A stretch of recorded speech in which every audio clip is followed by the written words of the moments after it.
3 words he said 3 times. Feed my sheep. But sometimes the sheep don't want to hear. Now, this is just one of the characteristics. They are frightened by sudden, loud noises, such as yelling and barking. And in response to loud noises or other unnatural sounds, sheep become nervous and more difficult to handle. I'm just saying, God said, feed my sheep. I just want to give you the characteristics. Don't, you know, don't beat down the messenger.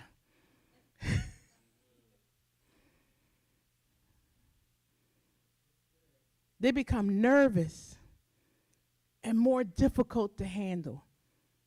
You ever have somebody yelling at you and just yelling at you like, I can't deal with it. I can't deal with it. I can't deal with it. Now even the shepherd have a hard time getting you back in place.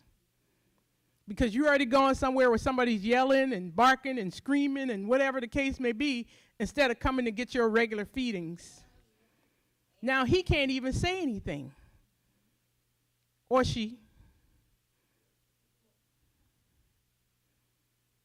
Because you're hearing this yelling, somebody else is in your ear. Somebody else is in your ear. You done grazed away from the flock. You already moved on. And nobody can say anything to you. Now we're sitting there praying, God, please. He already showed. Don't bring them back. Bring them back. Bring them back. Because there's safety in numbers. There's safety in numbers. This is just a characteristic of a natural sheep. And here we as spiritual beings, we get out of the way when we've been taught. And I believe that's why God has taken us back to this foundation. This foundation. So you can know if you're even thinking about getting out of the way, come back. Come back before you go too far. Come back before you get to a 15-feet ravine that you can't even cross over. And now we can't save you down there.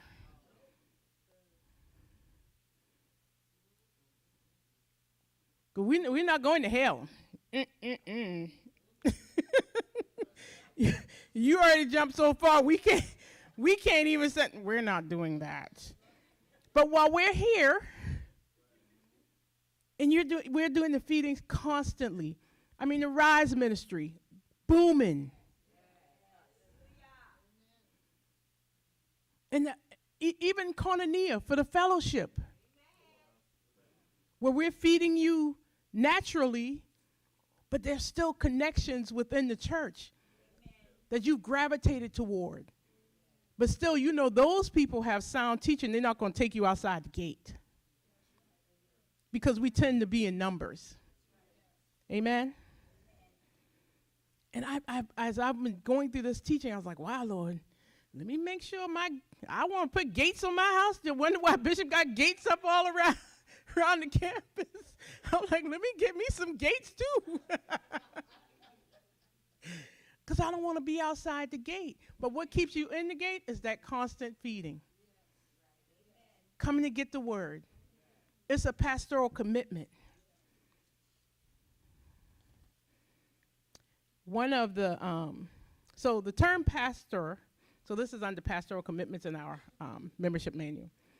The term pastor is interchangeably in the scriptures with the term elder and overseer, which is Acts 20:17 and 28. The primary work of the pastor shall be to devote himself to prayer and ministry of the word. The pastor's commitment to the membership of HHIM Church shall be as follows. Give general oversight of the flock in practical matters, in matters of doctrine, in matters of discipline, and we're talking about Hebrews 13 and 17. Some of us don't want to be disciplined. And I'll tell anybody, the reason I could be elevated, lifted up 24 years, I can take discipline. I can take correction. It's when you can't take the correction that you start going toward the gate. The word is to give you correction. so you can stay in a certain lane. So if you're getting off, you know what? The many times I probably thought about I need a meeting, I just came and sat and got the word. I don't need a meeting if I sat and got the word. So many times the answer came right through the word. And don't get like an appetizer where they're walking down the hallway and you able to ask them a question and oh, that's my answer. It didn't take 20 minutes, didn't take 30 minutes, didn't take an hour of me sliding to this time and I'm still not going to listen. It was a quick answer. And it saved my mental. There's one particular one where Bishop Taylor was talking to me about my dad. Now, I'm going to tell you at this time, it is what it is. My dad was who he was. But in the moment, he said, you just got to forgive him. I'm like, why?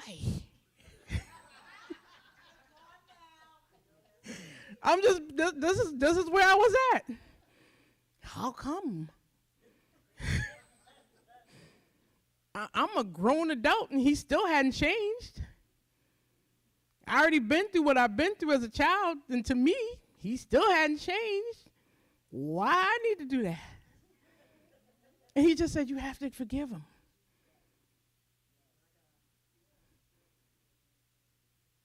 It was that week I walked into my mom's house and went and talked to my dad. And for the first time, I saw the glimpse of a father. That was enough for me. 2 weeks later, he transitioned on. But see, that wasn't a whole meal while I sat through a service. That was a quick answer. But my sheep hear my voice.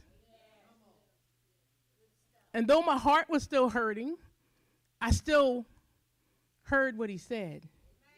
Because as sheep, I have great hearing skills. But that was one of the things that kept me from being joyful. There is freedom. There is just a lot of freedom. A lot of freedom.